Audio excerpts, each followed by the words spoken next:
Ang FOMO ay ang fear of missing out or ang kinakatakutan nga ng mga tao na hindi nila makukuha yung parang latest na mga balita tungkol sa mundo. At ito yung sinasabi ng mga tao sa social media na kailangan nilang malaman kung ano talaga yung mga nangyayari doon sa iba-ibang mga sinusundan nilang mga celebrity or mga public figure or ano pa man dyan ng mga sikat, mga bagay at tao. Pero gusto ko lang magbahagi sa inyo ng isang perspektibo, isang pananaw kumbaga na bakit nga ba tayo natatakot na hindi tayo makatingin or maka-update sa ating mga sarili tungkol sa ano yung mga nangyayari doon sa mga tao or bagay na yan. Dahil ba may kakulangan sa sarili nating buhay na hinahanap natin doon sa buhay ng iba? Bakit nga ba tayo sobrang gusto natin malaman talaga yung mga nangyayari sa ibang tao at hindi tayo makontento sa sarili nating mga buhay? Magbabahagi lang ako ng sarili kong karanasan. Dati ay talagang palagi akong nanonood ng social media at nagpo-focus nga ako na wala lang, mag-scroll lang ako kung ano yung mga makita kong mga memes dyan, tsaka mga posts ng iba-ibang mga tao na pinafollow ko. Pero ang masasabi ko ngayon, dahil sa sobrang dami ng mga responsibilidad na ginagawa ko, ay wala na nga ako masyadong time para gawin yan. Ang ginagawa ko ay nagpo-focus talaga ako sa trabaho ko, dun sa mga mission ko, sa paggawa ng content. Tapos yung mga libro at mga videos, palagi kong pinag-iisipan yan. Tapos ang dami ko rin mga pinapangalagaan nga na ibang responsibilidad katulad ng mga misyonaryo. Tapos meron pa akong mga iba-ibang mga projects na sinisimulan katulad nga ng academy. Nakasama din doon sa mga ginagawa kong pagtuturo. Tapos meron pa akong mga kinakausap na mga kliyente doon sa mga iba-ibang problema nila. Tapos syempre makipag-usap din ako sa pamilya ko, update sila, mga kaibigan ko na matalik sa akin, na mga misyonaryo din ang karamihan sa kanila. Tapos nandyan pa yung mga pag-purchase doon sa mga iba-ibang mga business katulad doon sa pinapagawa kong resort. Pati yung mga pagawain sa bahay. Tapos yung mga supplies na kailangan para sa shop, yung mga packaging materials, yung mga ganyan. Napakadaming kailangang intindihin. Yung mga pang-araw-araw nating mga obligasyon. So naisip ko, napakarami na ang ginagawa sa sarili kong buhay. Parang wala na akong time para doon sa content ng iba. Kasi ang pinagpo-focusan ko ngayon, yung content ng sarili kong buhay. Ang nakita ko kasi kapag marami akong pinapanood na content ng ibang tao, nawawala ako sa focus sa sarili kong buhay. Hindi na tuloy ako nakakaisip ng mabuti dun sa sarili kong buhay. Simula nung tinigil ko yung walang kwenta at walang pag-iisip na pag-scroll ng iba-ibang mga content sa social media or sa internet,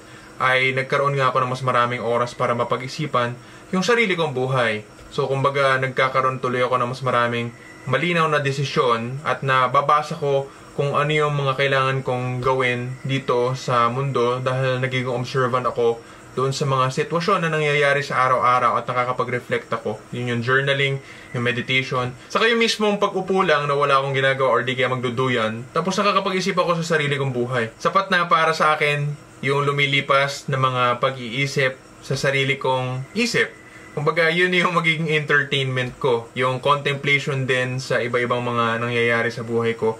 Yung buhay ko mismo, sa sobrang daming nangyayari dito, ay sapat na para doon sa telenovela ng buhay ko. Kumbaga, ang iba naghahanap pa ng drama or hindi kaya ay naghahanap ng iba-iba pang mga palabas para doon sila mag-identify or makakuha nga ng enerhiya para doon sa mga pinagdadaanan nila sa araw-araw nilang buhay. Pero para sa akin, ay hindi ko kailangan yung ganon. Tapos mas nakaka-focus nga ako dun sa sarili kong buhay dahil hindi ako tumitingin dun sa buhay ng iba masyado. Nagpo-focus na ako dun sa mga character na nasa sarili kong buhay. Hindi ko naman sinasabi na masama ang social media para sa lahat ng mga tao. Depende nga rin sa pagkonsumo. Halimbawa, itong sinishare ko dito sa channel ko, sa Facebook or sa YouTube, ay social media din naman ito na tungkol sa self-improvement.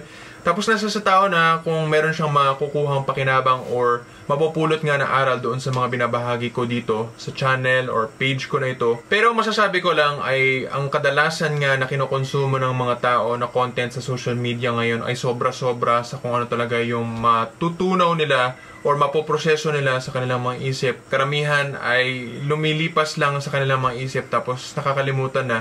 Parang mga lights and sounds lang na nakaka-entertain nga doon sa mga panahon na yon pero hindi naman natatandaan. Okay, sumaya ka, napangiti ka, tapos nakalimutan mo konti yung problema mo at least sa sandaling panahon, pero pagbalik, pagkatapos nga ng pagkonsumo mo, ay nandyan pa rin yung problema mo tapos hindi mo pa rin nagawa ng solusyon kaysa naman yung nakakuha ka ng something na impormasyon na makakatulong nga sa'yo sa pagresolba doon sa problema na kinakaharap mo sa buhay mo na yan. Para sa akin, hindi ako natatakot na mag-miss out doon sa mga bagay na wala naman talagang masyadong connection sa akin.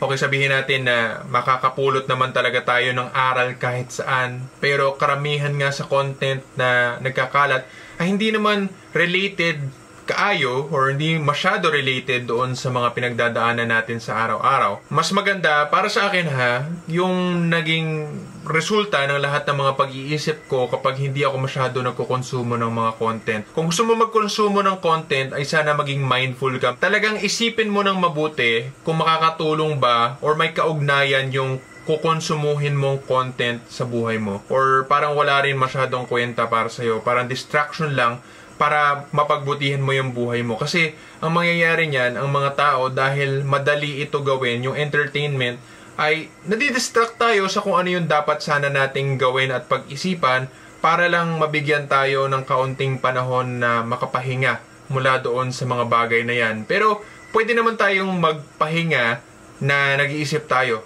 Tapos yung brain power natin, diba, yung pagkilos ng utak natin ay nandoon pa rin sa pag-iisip sa kung paano natin gagawin ng maayos yung solusyon sa mga problema na yon. At least yung mga lalaki, ganito ang problem solving na pag-iisip na logical, analytical na kinikilatis yung sitwasyon para malaman kung ano nga ba yung magiging aksyon para masolusyonan yung problema na yan. Tapos mas mararamdaman din natin, halimbawa meron tayong mga conflicts in terms of yung mga tao na nakikipagkapwa sa atin. So, yung social, tapos yung mga emotional na kasama dyan, yung mga damdamin na paano ba natin pakikisamahan yung mga tao. So, yun ay pwede rin natin tuklasin doon sa mga panahon na nandyan tayo sa wala tayong masyadong ginagawa, mag-isa tayo, para nga magmuni-muni doon sa mga bagay na yan. So, ako, yun na yung favorite na pastime ko, kumbaga yung kalingawan ko or yung hobby ko, is mag-isip. At walang gawin kundi nandun lang ako, nakatunganga, or di kaya nagme-meditate. Depende kung ano yung feel ko. So, halimbawa, meron ako mission para sa kabilang mundo, magme-meditate ako dun sa third eye. Tapos, yung gusto ko naman na wala lang, na mag-isip lang tungkol sa buhay ko, pwede ako nakatunganga, pwede nakadilat lang ako, or di kaya nakapikit din. So, parang magkaugnay para sa akin yung meditation at yung mismong pag-daydream na parang nag-iisip lang ako tungkol sa sarili kong buhay. Kasi lahat naman yan ay connected sa ating imagination. Pati yung free third eye meditation na tinuturo ko, kaugnay din yan sa imagination kasi image pa rin yung mga nakikita natin.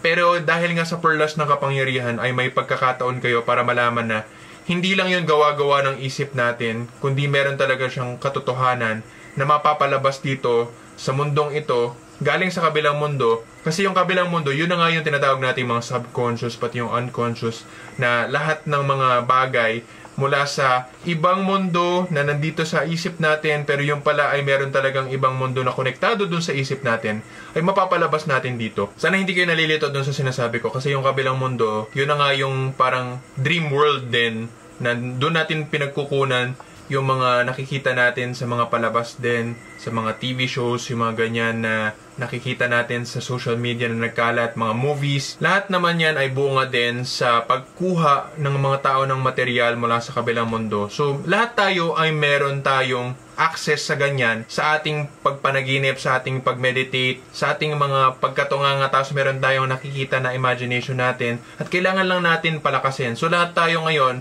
ay meron tayong tinatawag na internet, na lahat ng mga iba-ibang content na ginagawa ng mga tao, na nasasagap nga ng mga tao mula doon sa collective unconscious na yan, or yung lahat ng mga nakikita nating simbolo na mula sa kabilang mundo. Na-access nga natin ngayon dahil sa internet, na nakikita natin yung mga likha ng iba-ibang mga tao na nakakakuha nga mula doon sa kabilang mundo, na ginagawa nilang mga obra. Meron tayong mga pelikula, meron tayong mga podcast, meron tayong mga libro. Lahat yan ay mga nililikha nga mula doon sa karagatan ng kaalaman at kalikhaan na nakukuha natin mula sa kabilang mundo or sa ibang mundo. So ang punto ko lang dito, lahat tayo, kahit na hindi tayo manood ng mga palabas, ay meron tayong access sa ganyan. Kaya nga mas maganda ay lahat tayo ay maging mulat doon sa mga panaginip natin.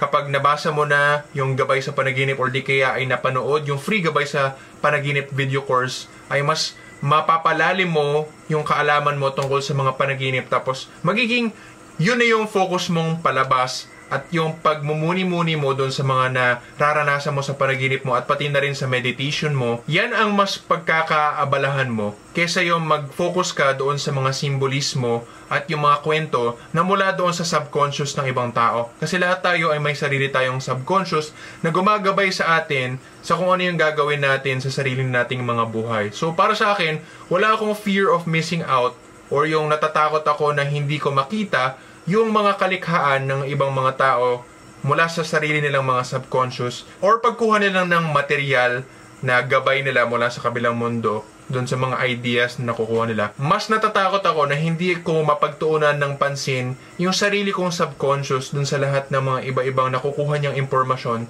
mula sa kabilang mundo para gabayan ako dito na pinapalabas nga sa panaginip or di kaya sa meditation or sa mga kaisipan lang na dumadaan sa akin sa aking pagtunganga or pag-daydream. Para sa akin, yun yung mas kinakatakutan ko na hindi ko makuha. Kasi yun yung nakaugnay sa sarili kong buhay sa kung ano talaga yung kailangan kong gawin habang nandito pa ako sa mundo ng tao. So isa itong imbitasyon sa iyo kapatid na hindi mo kailangan matakot na hindi ka makakakita doon sa mga bagay sa internet na pagpapakita lang na paglilikha ng iba-ibang mga tao dito sa mundo. Kailangan ay pag-isipan natin na mabuti at tuklasin, himayin ang ating mga sariling karanasan na punong-puno na nga ng content at kailangan lang natin bigyan ng atensyon para mas lalo nating maunawaan ang ating mga sarili. So yung content natin, pag i-focus natin yung sarili nating buhay, lalo na yung mga sarili nating kaisipan, yung sarili nating mga panaginip,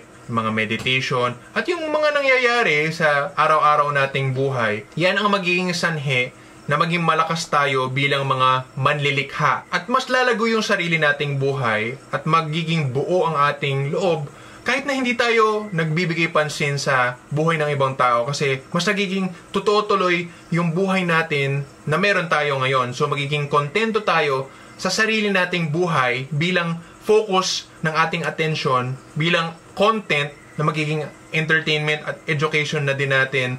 Mag-focus tayo sa kung ano yung mga natututunan natin sa araw-araw. Okay, maganda. Makapanood din kayo ng social media content sa mga ilan na talagang pinipili mo na okay, ito yung kaugnay sa gusto kong mangyari sa buhay ko na magkukuha lang ako ng konting idea dito. Pero palagi dapat sana na nakaugnay doon sa sarili mong buhay kung ano yung importante para sa sarili mo doon sa karanasan mo doon sa panahong yan. So kung ano man yung kailangan mo, yun yung i-research mo, or yung hahanapin mo sa internet, kaugnay doon sa ano yung pangangailangan mo. Or hindi kaya ay matutulungan ka nga na matuklasan ang sarili mong katotohanan. Kaysa yung makakuha ka lang or makasagap ka ng ideas ng ibang mga tao dahil maganda tingnan or di kaya entertaining na maraming ilaw, maraming tunog, pero hindi mo naman masyado nakikilala ang sarili mo pagkatapos. Mas maganda ay magamit natin kung ano yung content na makukonsumo natin para mas mapalago yung sarili nating mga buhay. Tapos hindi ito yung magiging focus ng buhay natin yung mga content na yan, kundi mas mapapayaman lang natin yung sariling content ng ating buhay. Kasi hindi natin kailangan matakot na hindi natin mapanood yung ibang mga tao, kundi mas matakot nga sana tayo na hindi natin mapanood yung sarili nating mga kalooban at sariling mga pangyayari na nangyayari nga sa araw-araw nating buhay. Kasi yan yung mas importante at mag-focus tayo doon sa mga misyon na tinakda natin para sa sarili natin na gusto nating mapagtagumpayan habang nandito pa tayo sa mundo ng tao. Ayoko lang kasi dumating yung panahon na pag malapit na ako mamatay ay nakita ko na karamihan sa panahon na ginamit ko dito sa buhay ko na ito ay nasayang lang sa mga distractions at hindi ako nag-focus talaga doon sa mission, sa purpose ko, sa kung ano yung gusto kong mangyari talaga dito sa mundo. Kaya binabahagi ko lang ito sa'yo bilang payo kapatid kung meron ka rin gustong mangyari habang nandito pa sa mundo ng tao para hindi mo masayang yung panahon mo habang nandito ka pa. Huwag kang matakot na mag-miss out dun sa content ng ibang tao. Matakot ka na mag-miss out ka sa content sa sarili mong buhay, sa sarili mong kalooban. Ang fear of missing out ay ang fear of missing out sa sarili nating buhay, hindi sa buhay ng iba. Maraming salamat po mga kapatid, at God bless.